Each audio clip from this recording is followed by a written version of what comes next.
welcome to the Parenting for Faith podcast. If you are here for the first time, you are so welcome. And if you are a regular, you are also welcome as well. I am Jess. And I am Anna, and we are Parenting for Faith. We exist to help you help the children and teens in your life to meet and know God. And we do that by teaching you 5 key tools through our online courses and resources. So if you want to find out more after watching today, you can go and check that out at parentingforfaith.org. And today we are on season or series 14, episode 7. And the topic today, Anna, it's a good one. It is sin, shame, and guilt. Ding, ding, ding. Okay, we did get to this and be like, oh no, why did we put that? But do not panic. It's not going to be heavy. We're going to talk about these things in a way that's going to give you the tools you need and work out what's best for your family. We do want to say up front, we're aware people listening come from slightly different theological backgrounds and points of view. So if you disagree with us, that is absolutely fine. Have a great conversation about why you disagree with us. But we're going to pull apart those concepts of sin, shame and guilt, work out where they get a little bit tangled up and we maybe get some wrong views or our kids get some wrong views, and give you some different ways to think about it and different ways to talk about it. Before we get into our content for today's podcast, we wanted to share some exciting things with you. If you haven't come across it yet, we have BRF Online, which is a new platform, shiny new platform. It's great. It is where you can go for all of our resources, our courses, our podcasts, videos, everything like that. It's kind of like a Netflix-style platform, basically. So you can go there, you can watch videos in like really short sections. It gives you ideas of what to play next. If you have 10 minutes, 20 minutes whilst you're putting the washing out, or any other free time that you have, it is brfonline.org.uk. So head over there. And currently, all of the Parenting for Faith resources are free. So head over there, head over there, register with an email and have a great look around. Yeah, it's great to watch or listen on demand, isn't it? I was speaking to a kid recently who said, we listened to you in the car on the way back from drum lessons. And I was like, oh, okay, what did you learn? It was quite interesting. But I don't know about you. That's where I have time and capacity to fit these kind of things in. I really want to learn. I want to grow. I want to know more. But it's really hard to set aside time to do a full course or watch hours of video. So those little 5-10 minutes on demand on my phone are really helpful. So also aware some of you are getting ready for Easter. We are in Lent at the moment. So we have a Lent resource for families, which is kind of some chat and catch prompts, some ideas, a bits of the Bible to read and conversation starters. Now, if like me, you thought, I'm going to do that on Ash Wednesday and then you forgot and then your printer wasn't working and you just didn't, it's absolutely fine. There is no rule that says you have to start it at the beginning of Lent. So if you want to dip into that, feel free. We'll pop a link in the show notes. And also if you're the kind of person who is planning Easter services or events, we really care about helping families to have real encounter with God in a way that they can replicate at home. We call it side by side, and we've created a little bit of a resource to help you do that. So we'll pop that in the show notes as well. So let's get into today's topic. Now, sin is a really complicated subject. There are so many books, hundreds, thousands of books. I've studied theology. I'm studying theology right now, and there are so many different views, so many different opinions about what sin is. And so you're not going to hear like an extreme theological debate between me and Anna.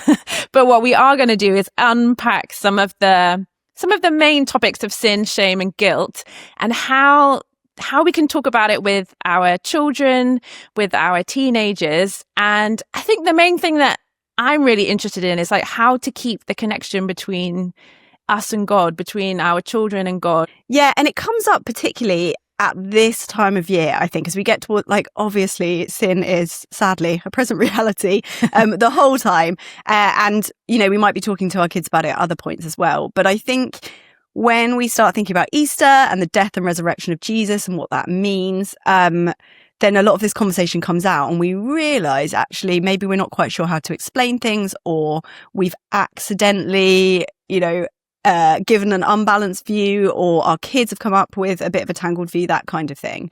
And depending on your church tradition, it also can come up every day or every week if you do kind of corporate confession, or like bedtime prayers. I know as a child, I had a teaspoon to say thank you, sorry, please. And I was talking to someone recently who was talking about weekly confession, and that they, you know, took that really seriously and knew they had to have something for it. But so they and their sister would like punch each other or hit each other before, and so they knew what to say sorry for. And obviously, what a great excuse. I know that's a bit of a misunderstanding, and it's wonderful where we have those rhythms and those things to help us. But it's easy for it to get a little bit tangled, and our kids to maybe misunderstand it in a way that's not very helpful. And what's interesting is sometimes we don't understand it as adults, right? So then we realize that we're about to tell our child or teenager about it, and we go, oh, I actually don't know why we do those things or what that really means. But it is about that ongoing relationship with God, isn't it? Yeah, and something that really helped me with this was an analogy that Rachel Turner uses in Parenting Children for a Life of Faith, the omnibus, the blue version. And she talks about it being like a sandpit. Now, kids are really used to this idea that when they do things wrong, they have to say sorry or they have to make amends, however you do it in your family. And it's easy for them to slip into thinking that's what sin is. We make a mistake, we say sorry to the person we've hurt, and we say sorry to God too. Then God forgives us, there's a fresh start. Go round again. This is how it goes many times a day for some people. And that's not wrong. But for some children and some adults, that emphasis on saying sorry to God can mean that they begin to view God as someone who needs appeasing, someone who's easily angered. And it can build up into this picture of God where they're worrying that he's cross, that he's hurt all the time. And so they don't want to approach him, they don't want to chat to him, they don't want to share stuff with him. Whereas actually, God is a loving parent, and he's sad when they're hurting themselves. He wants to help them out of their mess. And you know, rather than being someone who's easily offended and looking for any reason to punish them.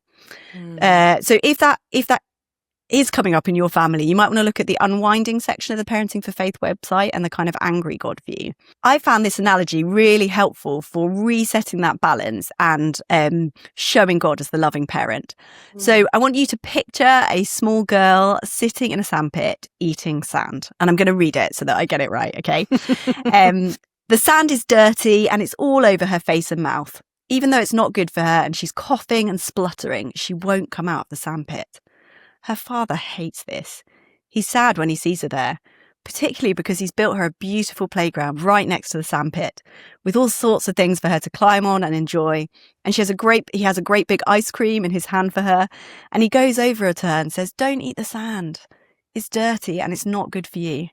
Come out and I'll clean you up. We can play together and you can eat this ice cream." But the little girl ignores her father. He tries again, telling her firmly that she needs to get out and play in the new playground, but she says no. And her father is so upset. He hates the sand because it's getting in the way. It's stopping them being together. And he's sad because she keeps choosing the sandpit, not all the lovely things he has for her, and he wants her to choose right. Eventually, the little girl gives up. She looks at her father and realises how sad he is, how much he loves her and how much he wants to be with her, and what beautiful things he's made for them to do together. She decides she wants to get out of the dirty sandpit, and as soon as she lifts up her arms, her dad beams at her as he swoops down to pick her up. He lifts her out of the mess and gently washes her so all the dirt is washed away. Now she's ready to play with her dad in their wonderful new playground. Just like that father, God hates sin because it's bad for us and it keeps us away from him. He loves us and he wants to be close to us. So when we sin, we're like that little girl eating the sand. He gets sad because he sees us choosing things that hurt us and take us away from him and stop us being close to him. When we realise we're sinning and say, "I don't want this anymore," God sweeps us up and cleans us up. So we can explain to children that Jesus died for us on the cross. It's a bit like he's given us the water that can wash every bit of sin away. When we sin, we just need to tell Father God that we don't want sin anymore. We're sad and we want him to clean us up so we can be close to him again. And then he'll wash that sin off so it can't stick to us anymore. We can tell them that they might also want to say sorry to God because he was sad because of the way they were hurting themselves. But God is just so happy that you have asked him to lift you out of the mess and make you clean again. Honestly, it makes me a little bit emotional reading that. It's such a beautiful picture of You've taken me out of the miry clay. And to me, it gives a bit more of a biblically correct view of God, of a God who's on our side, who wants the best for us, who's sad when we choose to do things that hurt us, and who wants to be near to us, wants to rescue us, wants to love us, even though we often choose things that are bad. And I think it has new resonance as a parent as well. Like we have all been in those situations with our kids where we're like, what you're choosing is not good for you, and I have so many good things for you. So yeah, that's a different way to explain it that you might find helpful in your family. Yeah, what stands out for me in that kind of like analogy is the father's waiting with something really good, like the ice cream, and just waiting and watching, but not waiting to punish. And I think that can often be a narrative that we have in churches is just be careful because God's gonna, like, there is punishment waiting, and you can kind of get into this cycle then of, oh, I can't do something wrong, or oh, I've done something wrong, or God isn't going to want to, kind of like that angry God you were talking about with the unwinding. But the fact that it's a father who's watching and waiting with something good kind of shifts that, rather than just an angry God waiting for you to mess up. And I wonder whether, when you were talking about the washing the water away, I think one of the things that I really struggle with in terms of talking about sin is that that like disconnection from God kind of happens, and you have to fix it by saying you're sorry and for forgiveness, and that kind of like God's behind this big glass wall until you said sorry, because he just can't be with you. And there are things that kind of make that picture up. But what I would really love for my child and other children as well, and teenagers, is there's always that ability to have a conversation with God, even when you've done something that would make him feel sad, if that makes sense. So there's that constant ability to communicate and have conversation, that there isn't a need for, like, God hasn't hidden himself from you. You maybe have moved away from what he thinks is good for you, but you're still within reach, if that makes sense. I think there's often been some distance, and that you have to like fix it, and God's just waiting for you to fix it. But kind of like it comes up in the prodigal son story, doesn't it? And I don't know if you've seen the prodigal daughter picture. There's like a prodigal daughter picture, like God's waiting, and he's always there, and he's chasing, like he's always out. The stories of God are always about him chasing people or going after people like the lost sheep. It's never about he's not just sitting there waiting for you to say sorry so that he can come to you. I wonder what you think about that. It's just so hard for us to believe, I think, because in so many of our other relationships, when we hurt people and when we do things wrong, they move away from us. We might even use language with our kids of like, you're not safe to be around, or with those kind of things. But the biblical picture, it talks about God's, love pursuing us relentlessly. And the prodigal son, I mean, it's outrageous, isn't it? It really is shocking. And maybe we're used to it. But I think that's a really helpful point. And this all links this key tool of unwinding, because what we think of God impacts what we think of sin, and what we think of sin impacts what we think of God. And I'd love to chat a bit more about shame and guilt and conviction and condemnation, and what's the difference, and do we use those interchangeably, and all those kind of words. I'm a big fan of Brené Brown, and I recently read this book, Atlas of the Heart, which was kind of explaining different emotions. And it really struck me how important it is to understand the difference between shame and guilt, that those are really quite different things. What do they mean to you? Like, how would you describe them? Oh, so guilt, I am also a Brené Brown fan, so I may already have an answer. But guilt is when you're feeling bad about something that you've done, and shame is about something that you are bad, that you've kind of internalized it and made it so that you're bad. Yeah, I'd agree. And I think even when we give a totally biblically accurate view, it's very easy for kids to take on the shame of, I am bad. Like I grew up in a household where I feel like this was actually explained really well. I don't think I was told anything that was unbiblical or untrue. But I do remember this deep sense of like, I am terrible. I is in the middle of sin. It's all about, I can never get this right. I should feel bad. I should feel shameful. But I am. And of course, that's not right at all. But because of the way our culture is and because of all sorts of things, it's very easy for kids to get that message. And also if they're, and also just the way that our brains work, right? So my brain is one that's quite high justice just because of the way it's made. And so I too was just a bit like, well, this is right and this is wrong. So when I got something wrong, I felt it really strongly, which then, like you said with yourself, kind of like made it all about me because that's the way that my brain works. And then maybe children or teenagers that with like neurodivergency and things like that make it very clear about what is right and what is wrong. And so kind of wanting to unwind that in terms of guilt and shame is really helpful. And going back to the prodigal son, you can kind of see that two ways. So a child can feel that strongly if they're the one who keeps sinning or keeps making mistakes. But actually, often it's the other way, that they're like the older brother and they feel like, well, I'm mostly, I'm a good person. I mostly make good decisions and do the right thing. So actually, why should I say sorry? Why do I need to? That person over there should be, and and it's tricky.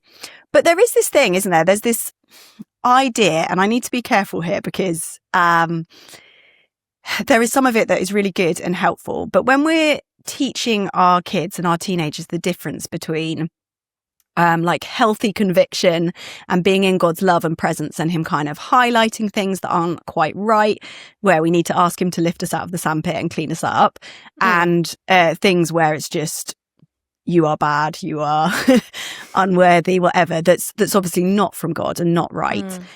We sometimes say to children, when you're catching from God for yourself or for other people, it's only from God if it's good or encouraging. And I actually think that's not quite what we see in the Bible. I know we were talking about this the other day. It came up in your masters, didn't it? Yeah. Around prophecy, particularly, like in the Bible, what we see in prophecy is the high majority of how God is speaking is through correction. So saying to, like, prophets will hear something and it'll be something that is challenging, and not necessarily something nice and something nice about the future, for example. But it's actually about challenge for the good of the heart of God. And yeah, you're right. In every church I've been in, they say prophecy has to be encouraging and edifying, and which is true in a corporate context. But not all of what God says is happy.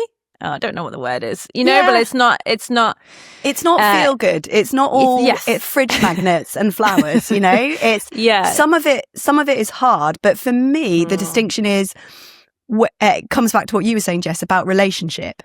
So does it help bring people into right relationship with God and his kingdom and his values and his purpose? Or does it make them feel bad about themselves and shameful in a way that distances them? So I used to be in a context where we taught kids ABC, it always B builds up, or C cheers up. And I'd like to add to that, or D draws near.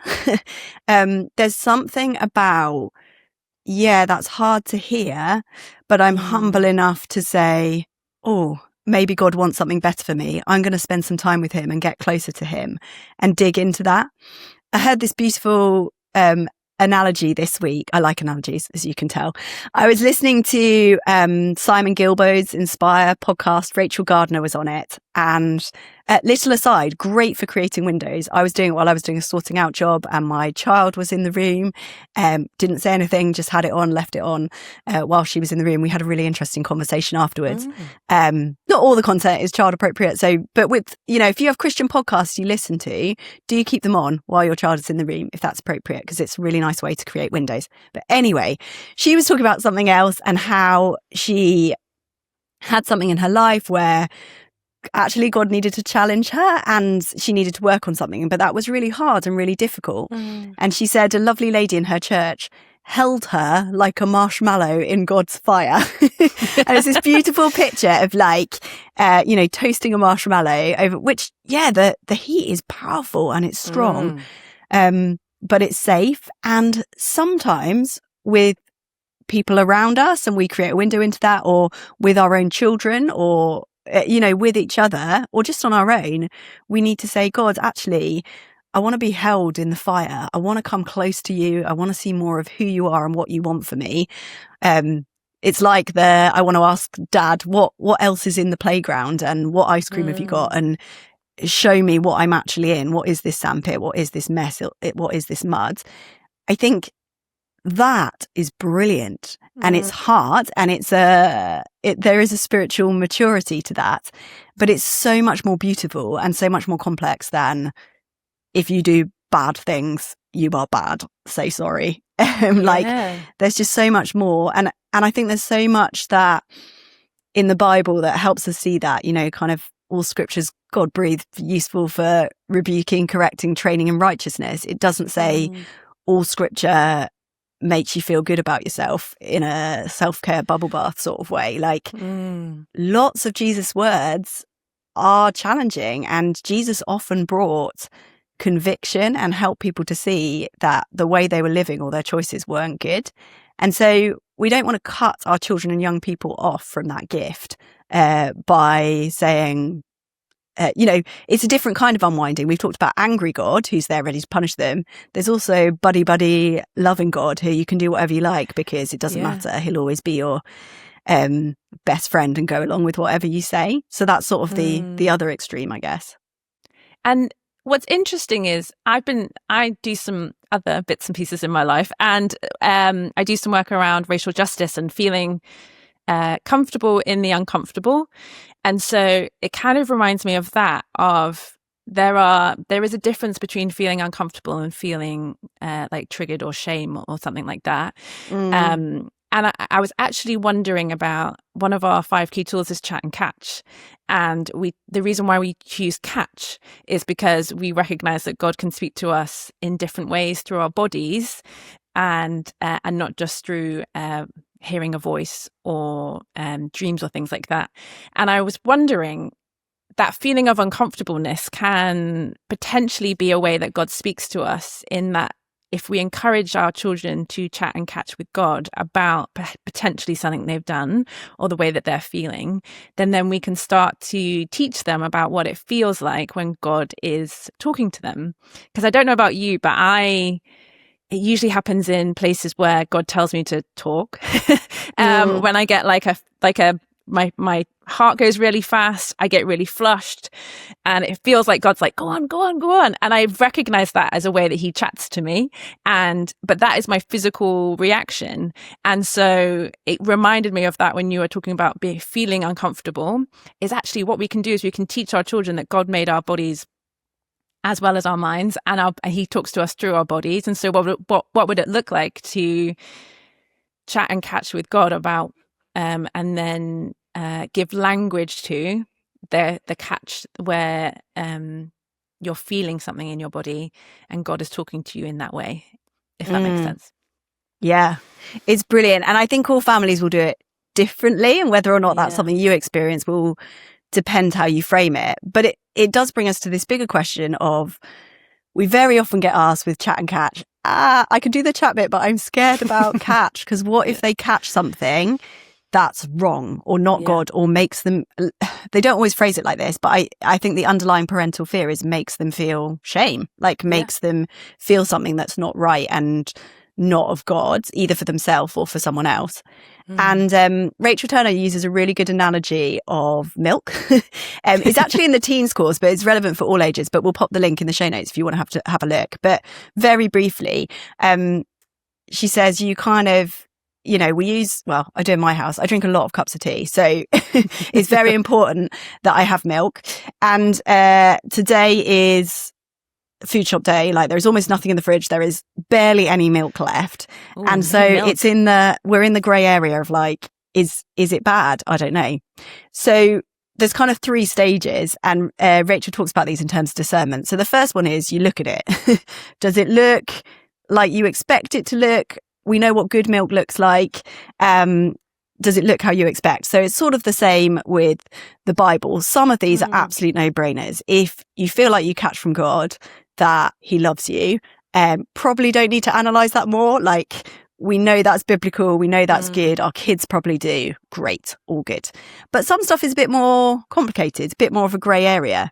So the next thing you can do is, with the milk, is you get really close to it.